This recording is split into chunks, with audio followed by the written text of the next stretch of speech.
Welcome, everybody. Welcome to the new Global Gopher Sessions, preparing for your first advising session.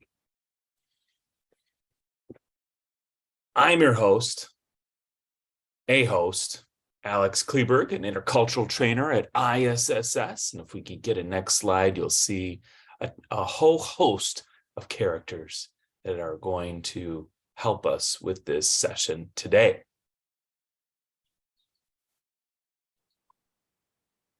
I'm joined today by my colleague at CFANS, Grant McCormick. Grant, up to you. Hi, everyone. We're so excited to have you here. Welcome to the U. Welcome, bienvenue. My name is Grant McCormick. I use he, him, or they, them pronouns, and I am an academic advisor with the College of Food, Agricultural, and Natural Resource Sciences, or CFANS, and I work with animal science, environmental science, policy management, and forestry, natural resource management majors. Lots of long names, but as an academic advisor, I'm here to help you learn what those are and understand them. Great, thanks, Grant. I'm also joined by my colleagues today from the College of Liberal Arts and College of Science and Engineering. First, from the College of Liberal Arts, Angus Wong. Hello, everyone. I'm Angus Wong. I from College of Liberal Arts and also statistics major advisor. So if you have any question about statistics, feel free to ask me. And yes, I'm very welcome to you guys. Excellent. Thank you. Hi everyone, my name is Pei Min and I'm one of the academic advisors in College of Science and Engineering. Nice meeting everyone. Great. And now I'd like to introduce my colleague from the Student Director of Engagement, Marina Uehara, who will also introduce her team of students, the Global Gopher Leaders. Thank you, Alex, and welcome everybody. My name is Marina Uehara and I use she, her pronouns. I'm the Director for Student Engagement and Global Gopher Experiences here in ISSS. And just like many of you who are joining us today, I also used to be an international student here at the University of Minnesota. So I know how exciting this journey can be for all of you. Today, our two leads for our student leaders are here and will be sharing their experiences. So I'll be passing it on over to Yue Ting and Soliana to do their introductions and welcome you all. Hi everyone, my name is Yuting Zhao and I'm an upcoming senior major in GCD in the College of Biological Science and a senior supervising leader. I'm also an international student who comes from China. Today I will share my experience with my academic advisor as one of the student panelists. Pass to Soliana. Thanks, Yuting. My name is Soliana Shakur. I use she, her pronouns. I'm an international student from Ethiopia, here majoring in computer science. And I'm also a senior Global Gopher leader. Today, I will also be sharing my experience with an academic advisor. Thank you.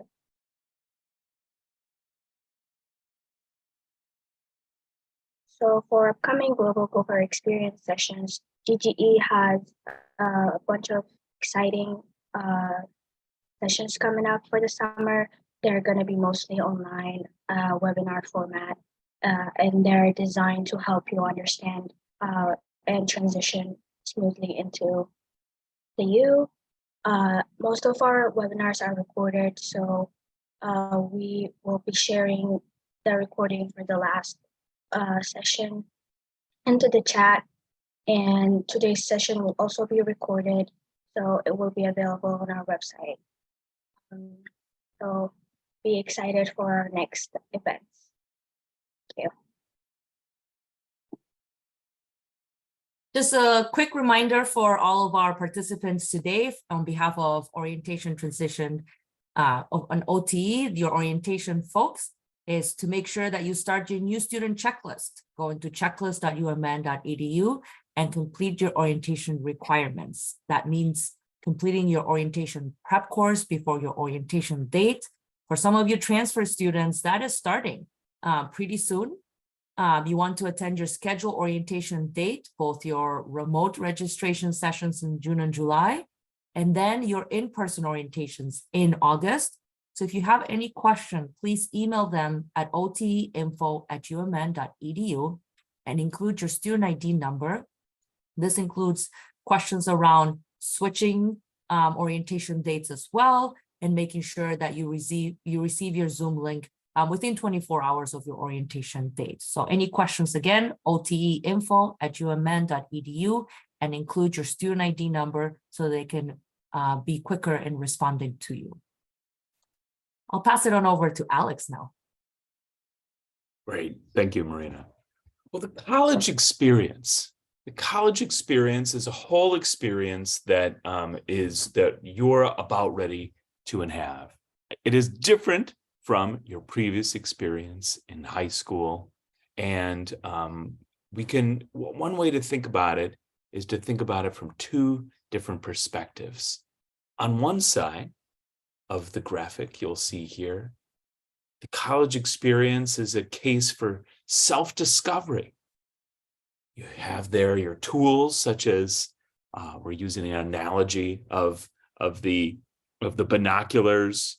We see a dotted path over to sort of a guiding compass, finding your own way, and another smaller dotted path into building skills and achieving victory there, as represented by the little pennant or triangle flag. This may be different than what some of your what you've been used to so far, or what your family or colleagues or friends are used to. And this is a graphic that was given to me by one of my Indian colleagues, and we'll see it here on the right-hand side of the screen. This is the case for predestination, and this is an Indian graduate student who came here from undergrad.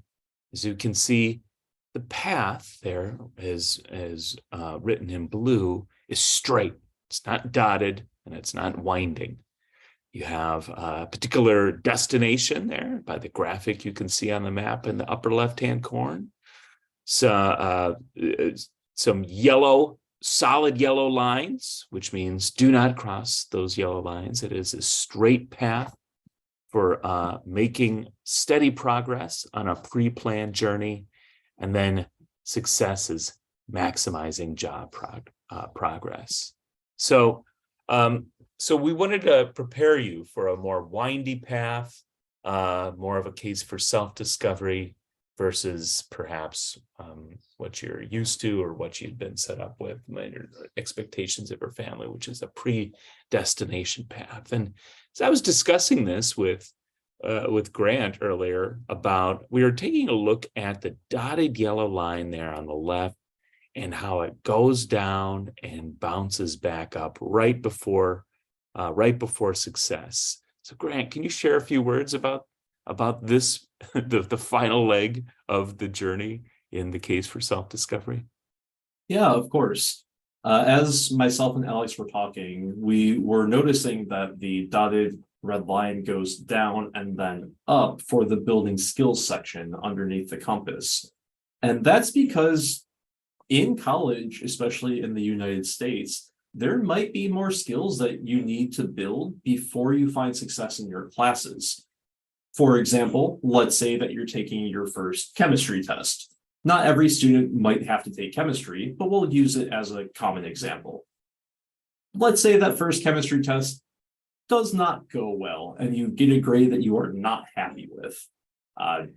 One thing about the United States and University of Minnesota is you might not be contacted by your professor or academic advisor saying you have to meet with them to talk about how to improve your grades. We might contact you, there's a chance, but we don't say that you have to meet with us. It's up to you to build the skills to recognize when you need help, and then it's up to you to take the initiative of asking for help. And that might be different from your home country and what you're used to, because the act of asking for help for the United States is where that dotted line starts to curve upwards. when you don't just have the skills, but you start using the skills. And something else to note that Alex and myself talked about, if your academic advisor emails you asking how your semester is going, that's code. It doesn't always translate right away. But if I were to send an email asking, how is your semester going? Do you need some extra help? That's code for, I believe you need help and you need to meet with me. If they don't email you, they still want you to reach out and ask for help, but we don't always say it directly, which is a cultural difference in the United States. Academic advisors have a lot of advice and resources that can help you, but again, it's up to you to seek our help and use the knowledge that we have.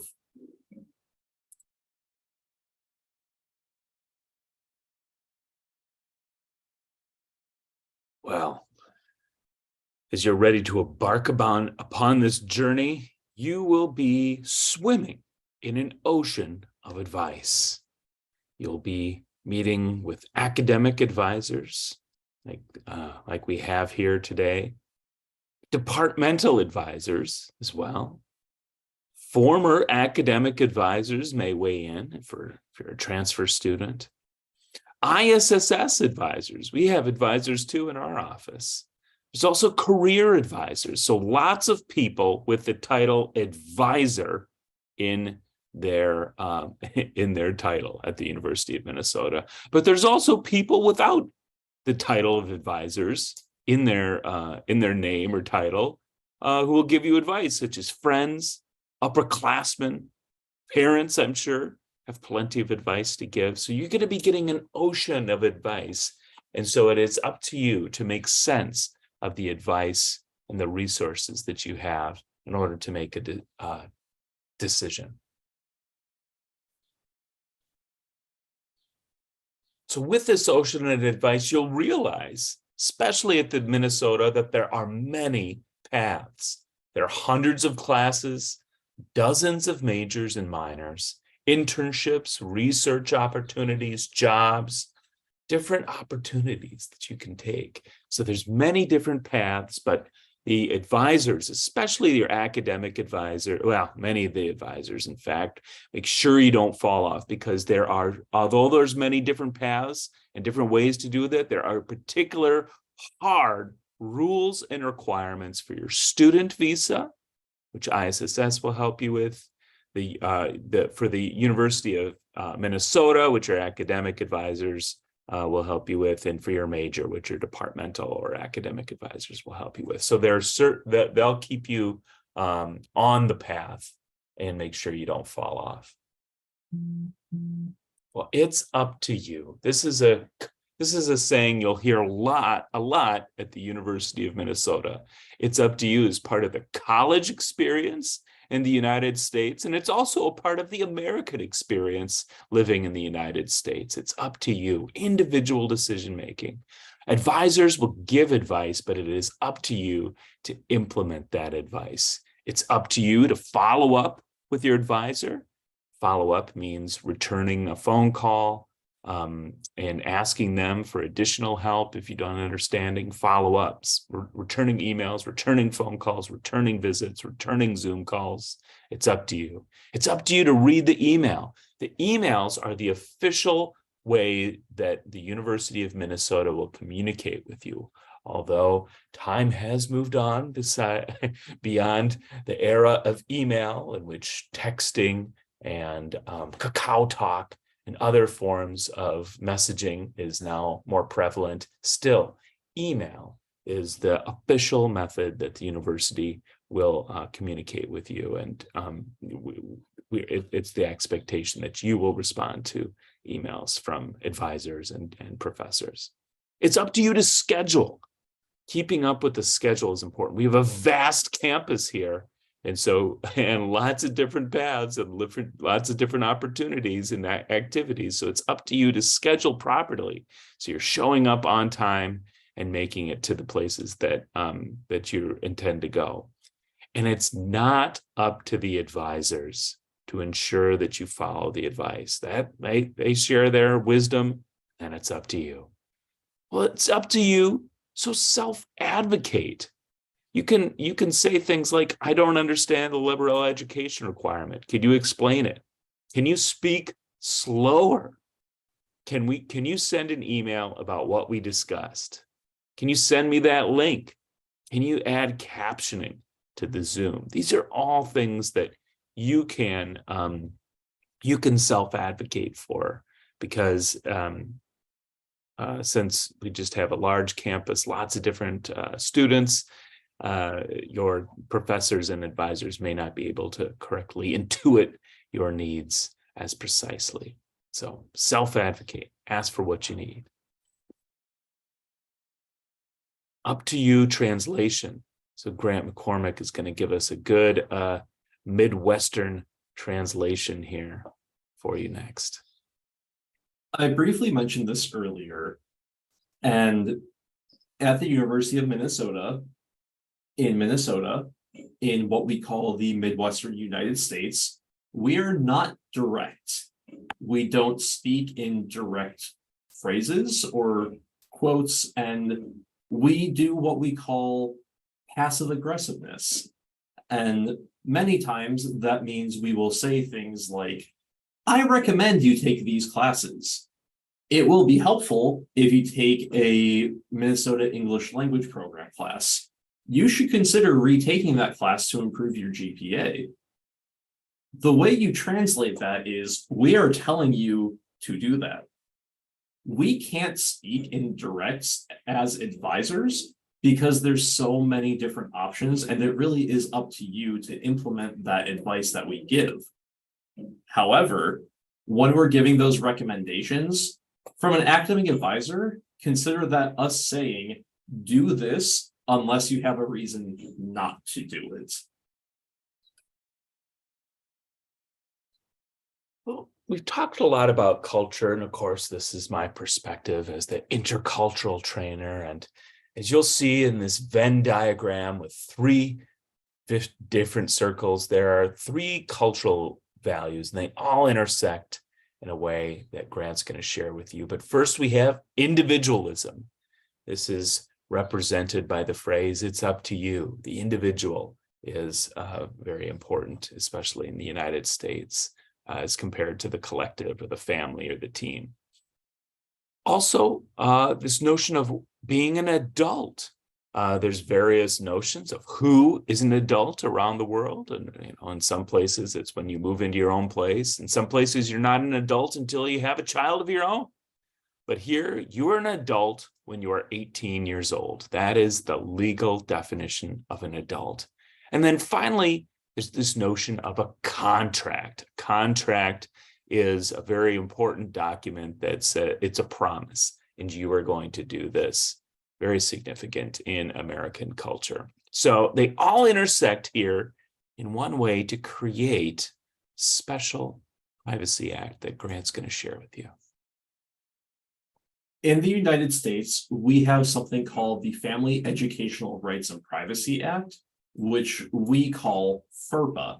And FERPA is basically saying that when you turn 18, your grades, your academic progress, everything about your academics is yours. It cannot be shared without your permission. It doesn't matter if the person asking is a family member, a parent, someone that you are in a relationship with, a very close friend. We cannot acknowledge anything about your personal privacy because of FERPA. You have to give us written permission for us to acknowledge that you attend the University of Minnesota, because by US law, that is your information and you have that right to privacy here. And for some cultures where family all works together, everyone knows each other and shares information with each other, you still need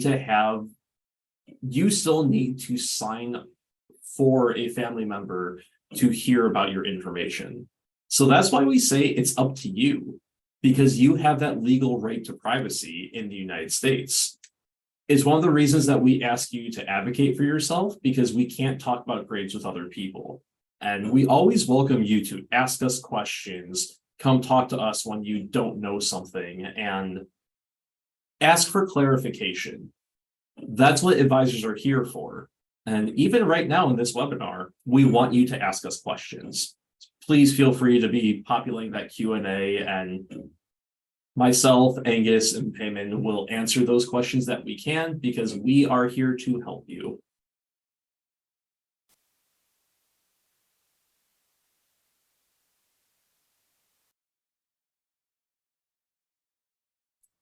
So because of that, as I just said, we want you to make sure you're talking to your advisor. If you feel as if your grades aren't what you want them to be, or even if you're having a problem that isn't related to academics, you can talk to your academic advisor about it. We're here to help with more than just your college degree, but we can only help you out if we know that you are struggling with something. I'll be honest, I've talked with students about their classes and how to succeed, but I've also talked to students about so much more. I've talked to students when they're struggling in a relationship. I've talked to students when they aren't sure if they want to be a doctor and they thought they wanted to be a doctor since they were born. I've talked to students about feeling afraid that they won't find a job right away after they graduate. I've had lots of conversations with my students, and part of what I love about being an academic advisor as a profession is getting to know the students that I work with. There are so many different people at the University of Minnesota, and we love helping you because advisors are here to help. We want to see you happy and successful, and we want to get to know who you are. So talk to us, ask us for help, and never be afraid to reach out on your own, whether it's asking for help with classes, asking how to find a resource on campus, or just to talk about your life.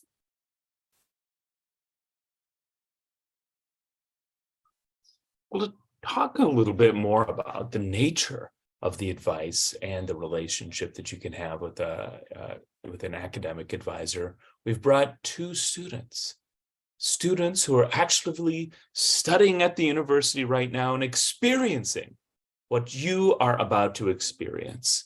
And so I'll share with you, we have two students here. Yuting Zhao is going to share with her experience, and Suliana Shakur is also going to share her experience. Who'd like to go first? I saw Suliana on the planning document is going first. Thanks, Alex. Hi again, everyone. Today I'll share my story with my academic advisor. For my very first appointment, I was nervous to join that team. I had absolutely no idea what classes I needed to sign up for, or even if I was sure I wanted to pursue my major, or maybe explore other options. When I finally mustered up enough courage to actually join the meeting, I was met with a warm welcome from my advisor, which eased up my nerves a little bit. The fact that I didn't have things figured out didn't faze her one bit, leading me to think that that I'm not the only one in this. She helped me come up with a list from scratch for my fall and spring semester classes that will keep me caught up with my major and other classes that I potentially wanted to explore. I was grateful for the help.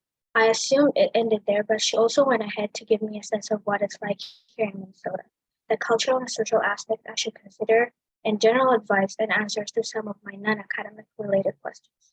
While we were having this conversation, she was also pointing me to multiple resources within you that could be useful to me in the long run. She stressed the importance of making connections and using resources to the fullest as they are there for us to use.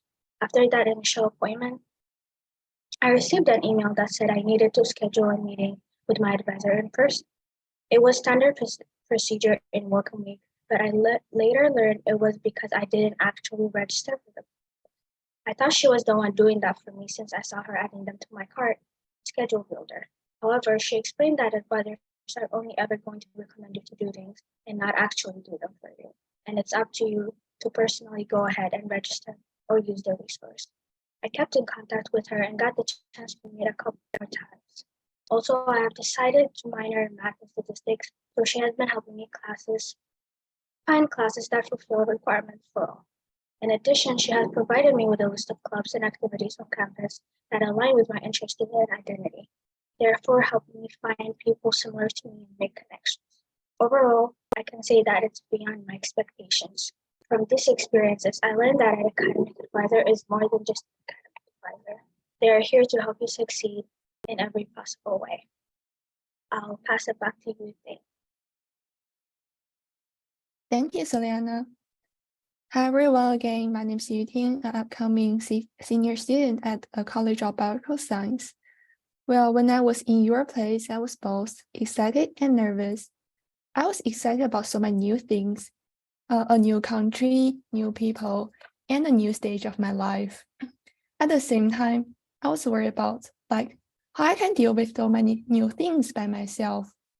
When I was in high school, we had the head teacher or the student teacher for each class who will arrange and guide more things for students. But for now, I'm like a drop of water in 10,000 lakes on such large campus in Minnesota. It seems like no one is going to guide me like my high school teachers. Well, gradually, I realized that in college, various advice and support are always available, but again, it's up to you to seek it. As Alex, Grant, and Soliana said, one of the challenges I met at first was course graduation. There were just so many classes. I feel like I'm trying to make a delicious meal while facing so many ingredients in my kitchen. My goal is to make a delicious meal while facing so many ingredients.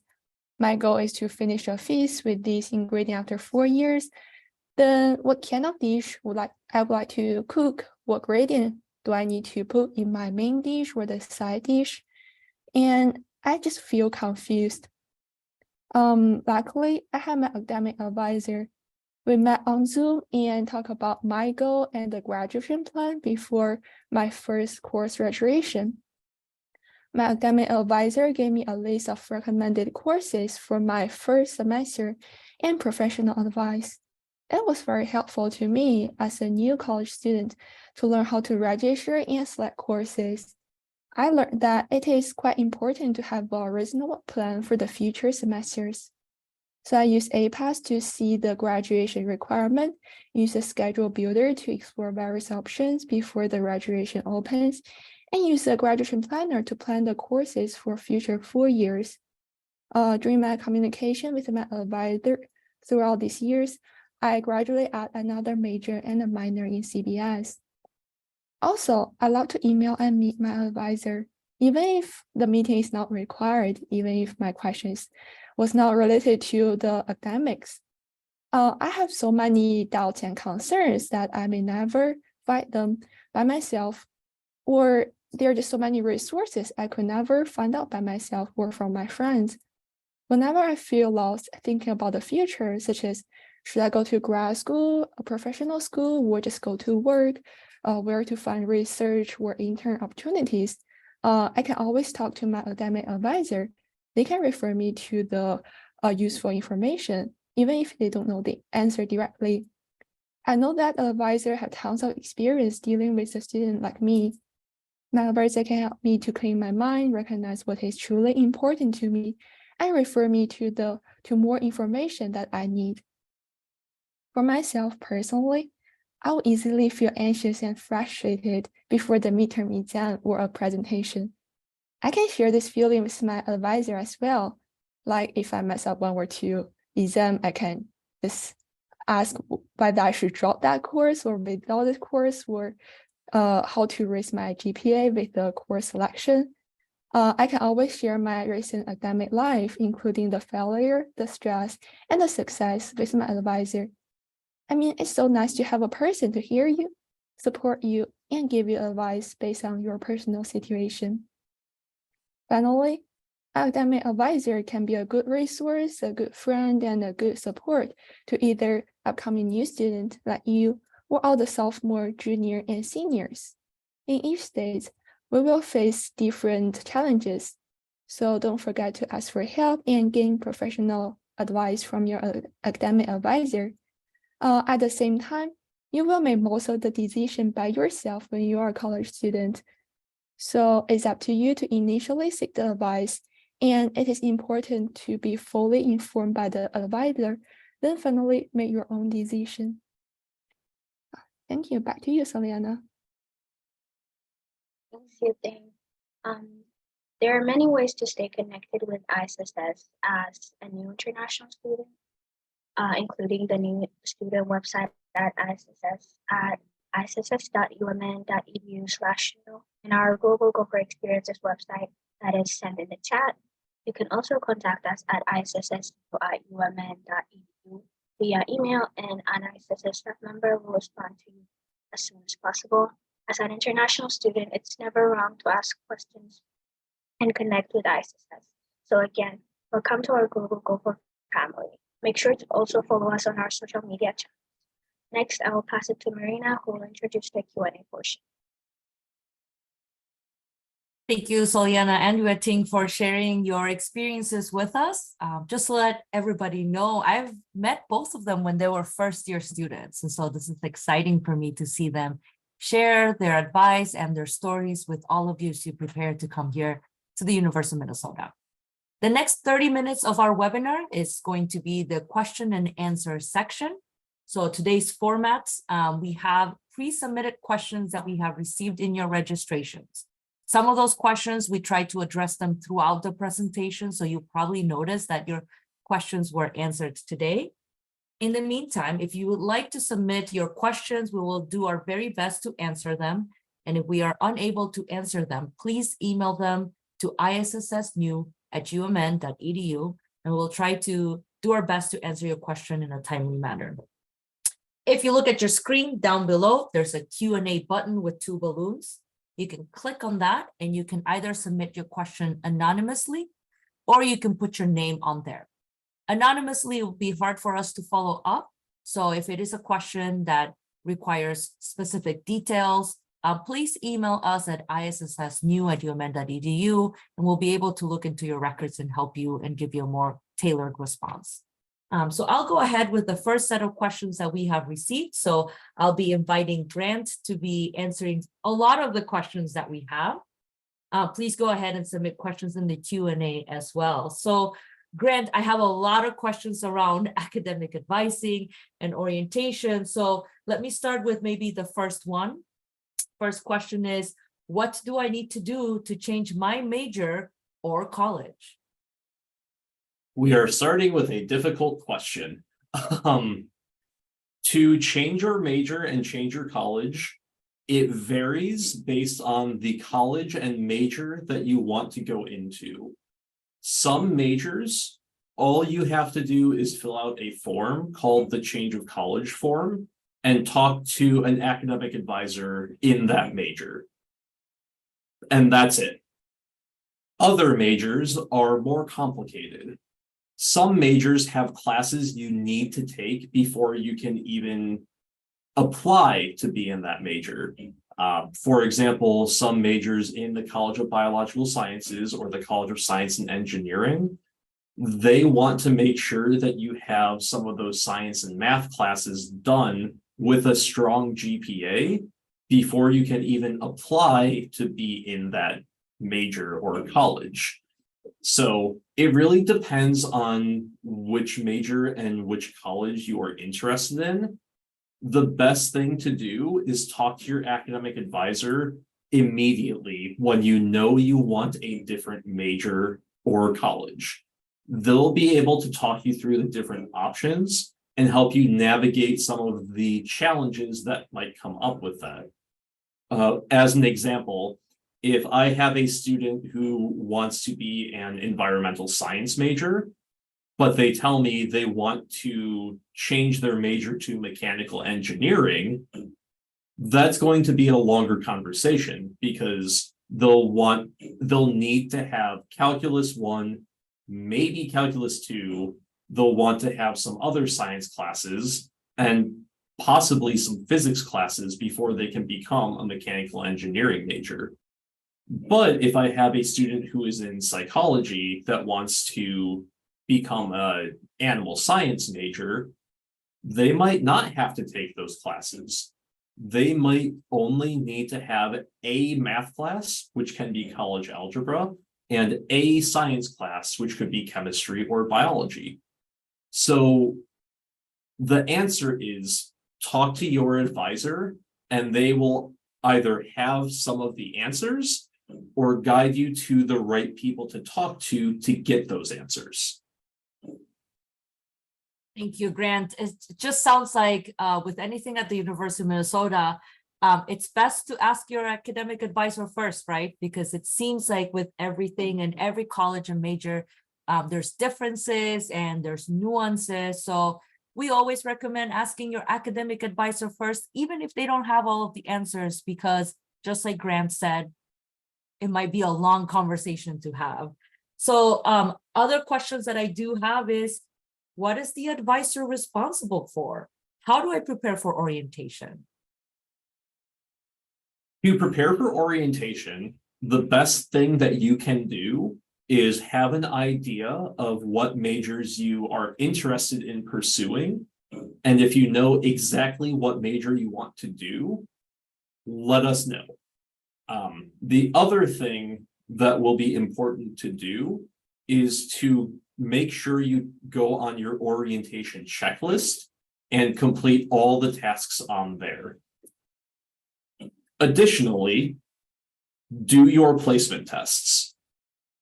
You have to complete your math and chemistry placement tests before coming to the University of Minnesota, because if you have a major that requires you take math or chemistry, we can't put you in the right class unless we know what your placement is.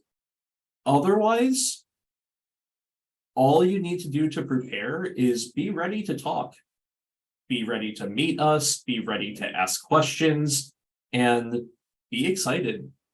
We will have an idea for classes that you can take for your first semester, and we will start to introduce all the information to you.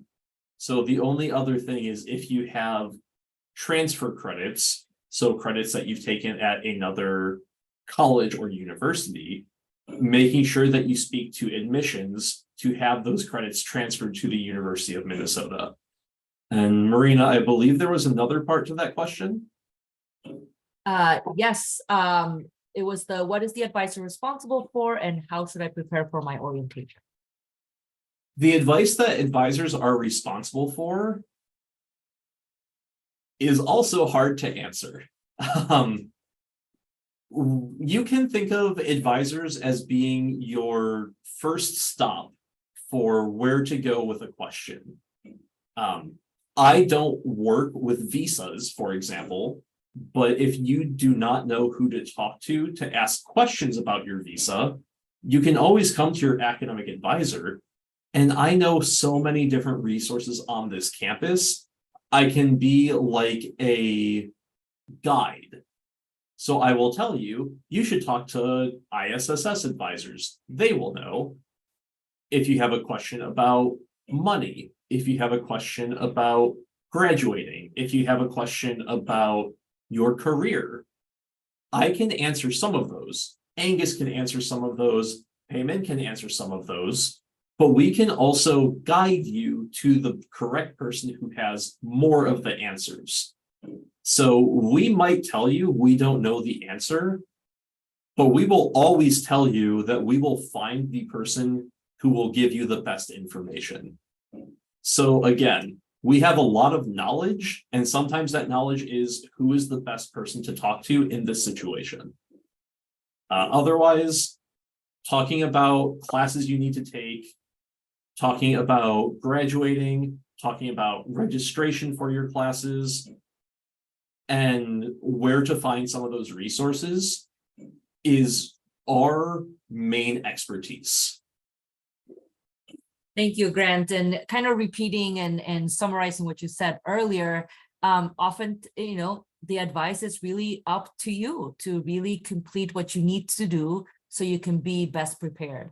The university has done a lot of work to provide you with a checklist and the international preparation course. This is information and required steps that you must complete prior to taking the next step, which is your orientation advising meeting, which leads me to the next few questions. Are these meetings one-on-one?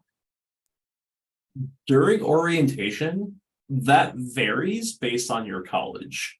There will be a lot of sessions that are in a group, and there will be some sessions that are one-on-one. But when we are talking with you as a student, those meetings will have to be one-on-one in order for us to talk about your academic records. We have group advising in some colleges, but the information in those meetings are more general. So I can't bring up your grades and your academic record if it's in a group meeting. The majority of meetings that I have with my students are one-on-one, so we can talk about your record, your classes, your grades, and your graduation requirements. And that's consistent in other colleges as well. The majority of our meetings will be one-on-one meetings, so we can really get to know you better and you have that chance to ask more personal questions of us. And I will say it one more time. Because of the Family Educational Rights and Privacy Act, we cannot share your academic records or information without your written permission. So when we're talking about grades and what classes to take in graduation timeline, that has to be one-on-one unless you give us your written permission. Thank you, Grant. And this reminds me a little bit about orientation modalities. You were talking about how students will be meeting one-on-one and in groups. We also know that as of last year and this year, international students are able to register for their fall classes starting today, depending on when your orientation is. So a lot of students had to wait until they arrived in August in person to select seats for their fall classes. Now you can do that remotely, but that also means you're registering from your home country, and that means different time zones. So Grant, given the various time zone differences, are students required to be present throughout the entirety of the remote orientation? Yes, we want you to be there for all of the remote orientation, because there's a lot of very important information that is shared during those remote orientations. A lot of students think that orientation is only about registering for classes. It is not. It is also about learning the different rules and policies at the University of Minnesota, learning about how to be a student at the University of Minnesota, and learning about some of the challenges that you may encounter and what resources will help you overcome those challenges. And when I was a student, I was an orientation leader. So I helped lead the students through some of those conversations. And even myself as a student during orientation, that's where I met some of my closest friends. That's where I learned that I had a place at the University of Minnesota. And that's where I learned that all of the fears I had as a student coming from far away, I had the support to address the concerns that I had. So yes, all of the remote orientation is required.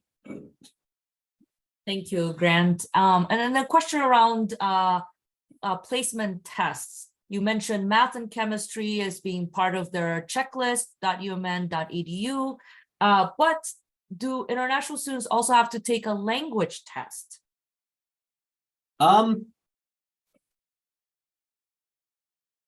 So if you are planning on taking a second language, or if you are going to be a student in the College of Liberal Arts, it will be important to take that language placement test, because the College of Liberal Arts requires that you take a foreign language in order to graduate.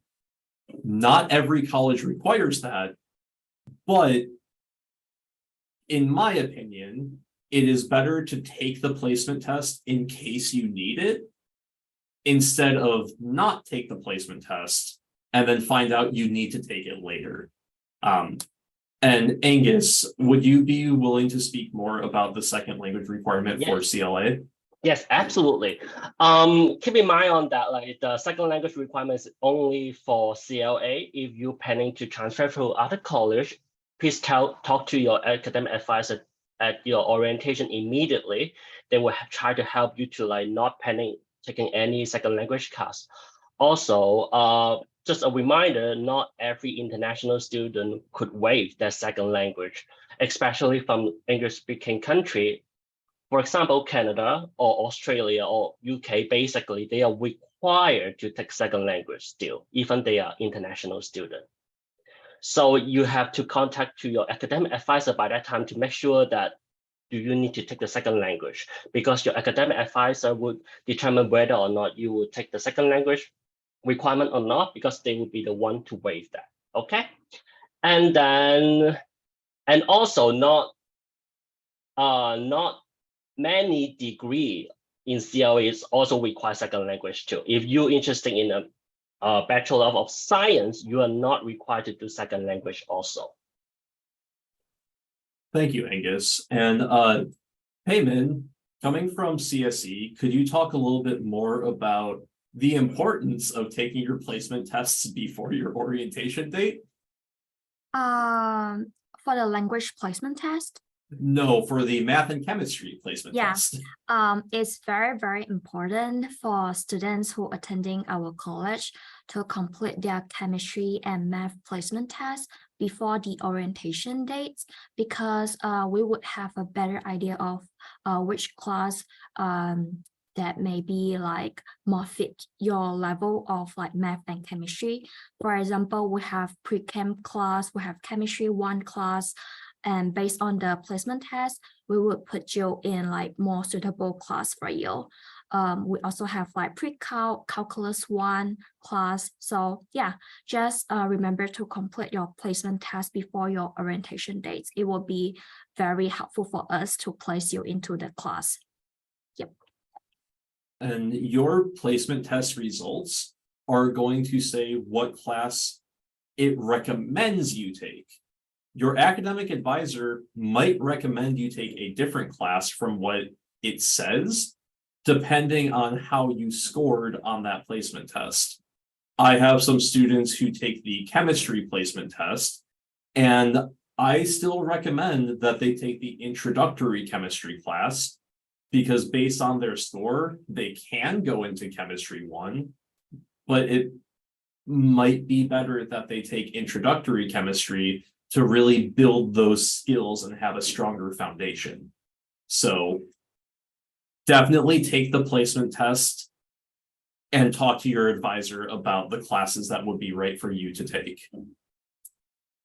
Thank you, Grant, Angus, and Payman for your advice. I think it reiterates the messaging. Talk to your advisor and they will give you more specific and tailored suggestions and information and recommended paths for you to take in order to be successful, which leads me to the next question. What if the advice from my advisor is different from that of my friends? And I'll be inviting Alex and Grant to also be sharing what the response should be. Great. Oh, thanks, Marina. Yeah, this is a great intercultural question, or a question that could be thought of as an intercultural question, in that the ability to give and receive advice can be, you can think of it being delivered based on 2 variables: relationship and experience. So the student, your friend who's giving you advice, you have an existing relationship with, and you know them, and so you'll be drawn to really listen to that advice based on the relationship.